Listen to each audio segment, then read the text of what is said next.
Chapter 4. A Lonely Vigil.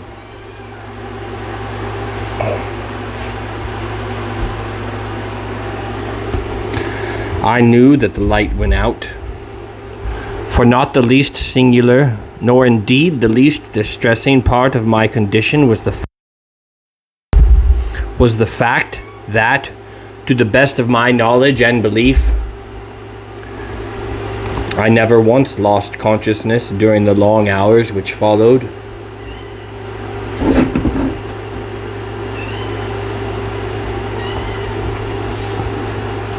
I was aware of the extinction of the lamp and of the black darkness which ensued. I heard a rustling sound, as if the man in the bed was settling himself between the sheets. Then all was still, and throughout that interminable night I remained, my brain awake, my body dead, waiting, watching for the day. What had happened to me I could not guess. That I probably wore some of the external evidences of death my instinct told me. I knew I did. Paradoxical though it may sound, I felt as a man might feel who had actually died, as, in moments of speculation, in the days gone by, I had imagined it as quite possible that he would feel. It is very far from certain that that feeling necessarily expires with what we call life. I continually asked myself if I could be dead. The inquiry pressed itself on me with awful iteration. Does the body die and the brain, the I, the ego, still live on? God only knows. But then, the agony of the thought. The hours passed. By slow degrees, the silence was eclipsed. Sounds of traffic, of hurrying footsteps, of life, were ushers of the morn. Outside the window, sparrows twittered, a cat mewed, a dog barked. There was the clatter of a milk can. Shafts of light stole past the blind,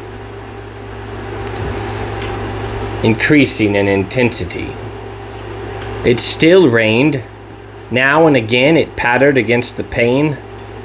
The wind must have shifted, because for the first time there came, on a sudden, the clang of a distant clock striking the hour. 7. Then, with the interval of a lifetime between each chiming, 8, 9, 10. So far, in the room itself there had not been a sound.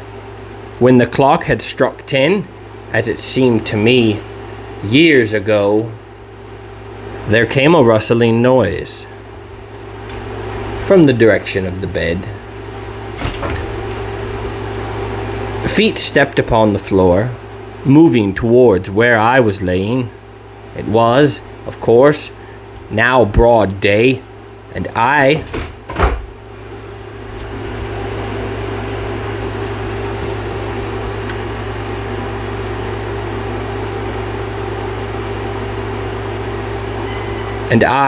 presently perceived that a figure, clad in some queer-colored garment, was standing at my side, looking down at me. It stopped, then knelt. My only covering was unceremoniously thrown off me, so that I lay there in my nakedness. Fingers prodded me then and there, as if I had been some beast ready for the butcher's stall. A face looked into mine, and in front of me were those dreadful eyes. Then Whether I was dead or living, I said to myself that this could be nothing human. Nothing fashioned in God's image could wear such a shape as that. Fingers were pressed into my cheeks. They were thrust into my mouth. They touched my staring eyes, shut my eyelids, then opened them again. And, horror of horrors, the blubber lips were pressed to mine. The soul of something evil entered into me in the guise of a kiss. Then this travesty of manhood reascended to his feet and said, whether speaking to me or to himself, I could not tell, "Dead, dead, as good as dead, and better. We'll have him buried." He moved away from me. I heard a door open and shut and knew that he was gone. And he continued gone throughout the day. I had no actual knowledge of his issuing out into the street, but he must have done so because the house appeared deserted. What had become of the dreadful creature of the night before, I could not guess.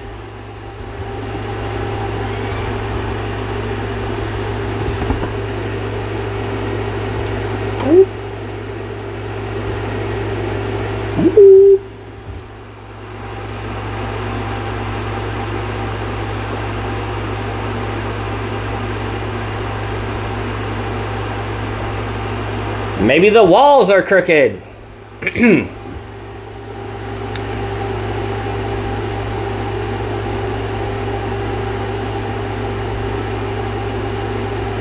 What had become of the dreadful creature of the night before, I could not guess. My first fear was that he had left it behind him in the room with me. It might be as sort of a watchdog.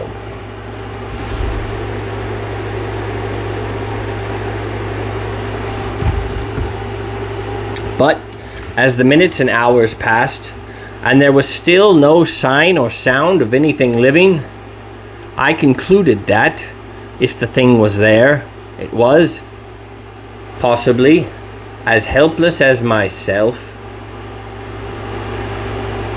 and that during its owner's absence, at any rate, I had nothing to fear from its too pressing attentions.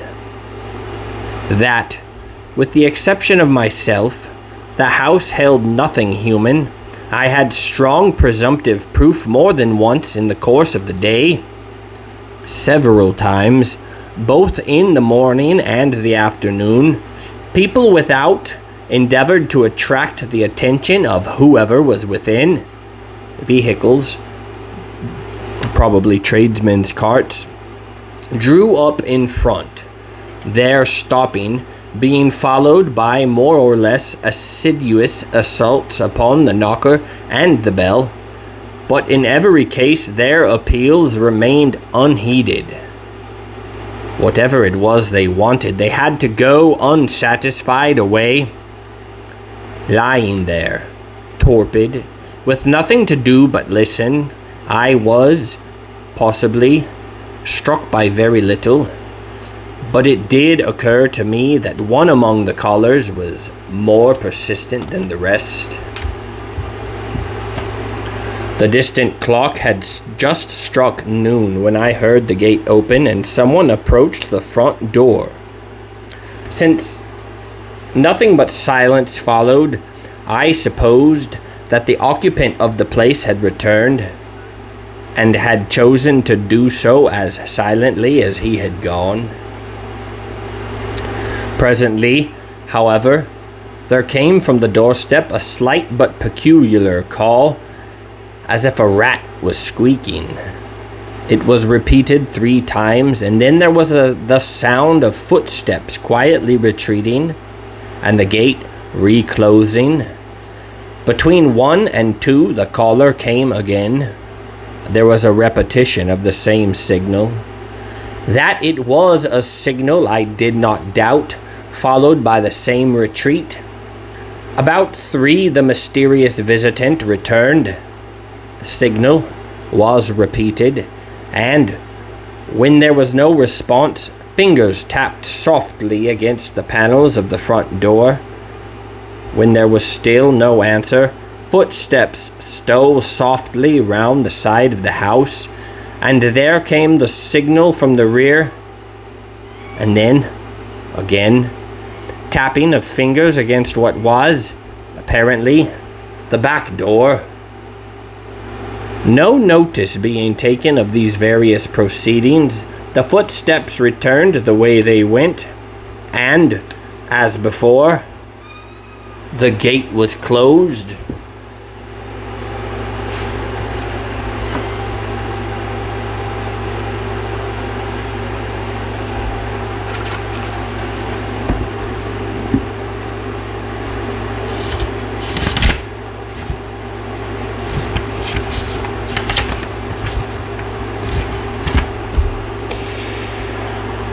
Lovely.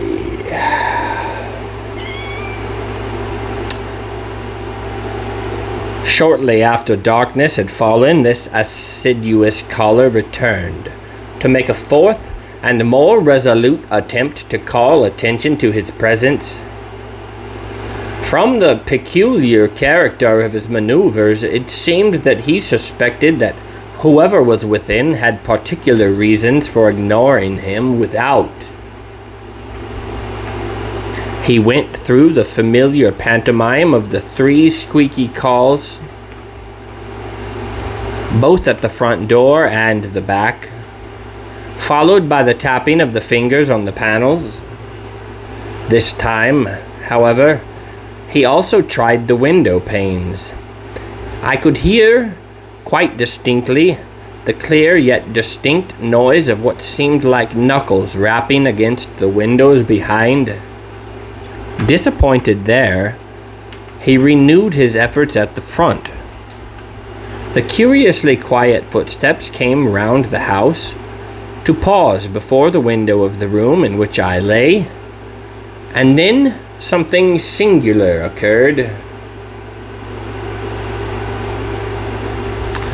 While I waited for the tapping, there came, instead, the sound of someone or something scrambling onto the windowsill, as if some creature, unable to reach the window from the ground, was endeavoring to gain the vantage of the sill.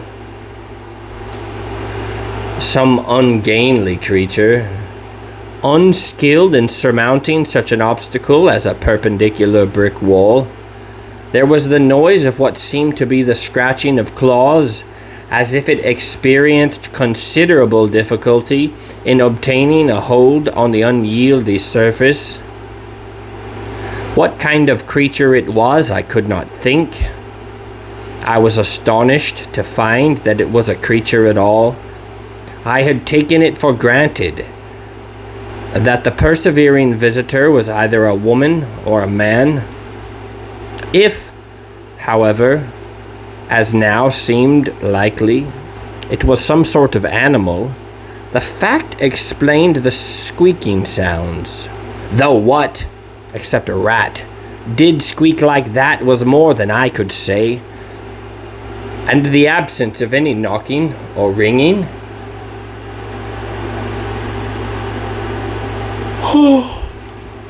Oh man.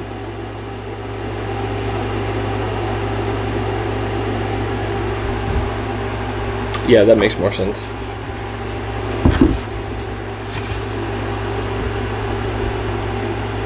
Whatever it was, it had gained the summit of its desires, the windowsill. It panted as if its efforts at climbing had made it short of breath. Then began the tapping.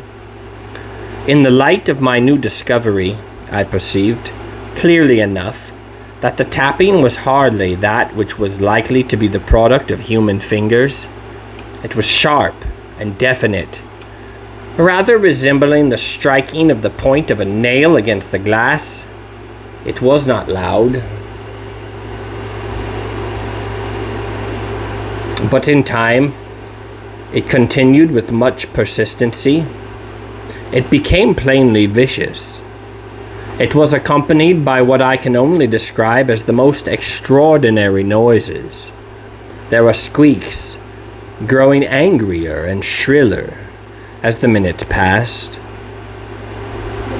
There were what seemed like gaspings for breath, and a peculiar buzzing sound like, yet unlike, the purring of a cat. The creature's resentment at its want of success in attracting attention was unmistakable. The tapping became like the clattering of hailstones. It kept up a continuous noise with its cries and pantings. There was the sound as of some large body being rubbed against the glass, as if it were extending itself against the window and endeavoring, by force of pressure, to gain an entrance through the pane. So violent did its contortions become that I momentarily anticipated the yielding of the glass, and the excited assailant came crashing through. Considerably to my relief, the window proved more impregnable than seemed at one time likely. The stolid resistance proved, in the end, to be much too much either for its endurance or its patience. Just as I was looking for some fresh manifestation of fury, it seemed rather to tumble than to spring off the sill. Then it came, once more, the same sound of quietly retreating footsteps, and what, under the circumstances, seemed odder still, the same closing of the gate. During the 2 or 3 hours which immediately ensued, nothing happened at all out of the way, and then took place the most surprising incident of all.